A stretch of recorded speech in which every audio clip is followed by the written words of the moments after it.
It was really fun. This was a very, very cool way to kick off being in London, to do it in front of 10,000 people in Trafalgar Square. We just got off a plane like literally 12, 14 hours ago, so it's like this is a wake up. This may be the best way to deal with jet lag, actually. Now I figured finally out how to deal with jet lag, just stand in front of 10,000 people and play.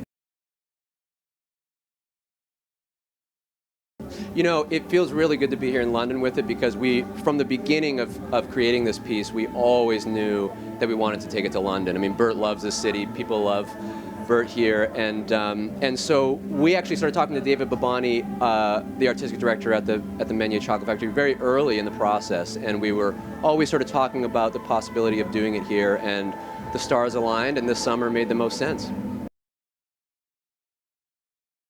So the show is really a celebration of Burt Bacharach's, you know, incredible catalog of music, and it's played and performed by 7 young, very talented musicians, and we just sort of go through the catalog as a single piece. We come in and out of different songs, different melodies, and it's a very kind of exciting show. And then also Stephen Hoggett, our director, has infused, you know, an amazing movement to the show that really gives it an emotional arc.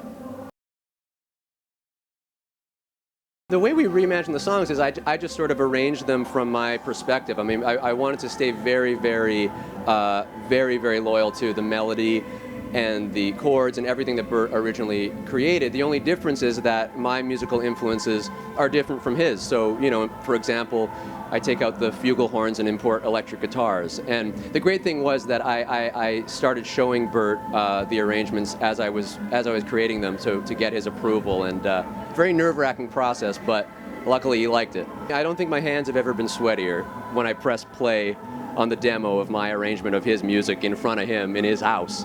But you know, after only 30 seconds, I could see that he really understood what was happening. And a cool thing that he did was he pulled his son down into the room, who at the time was 18, his son Oliver, and he had me play the demo again for Oliver. And as I did that, I realized what the show really is about. It's about, you know, a younger generation celebrating a legend's catalog of music. You know, we want to keep it timeless.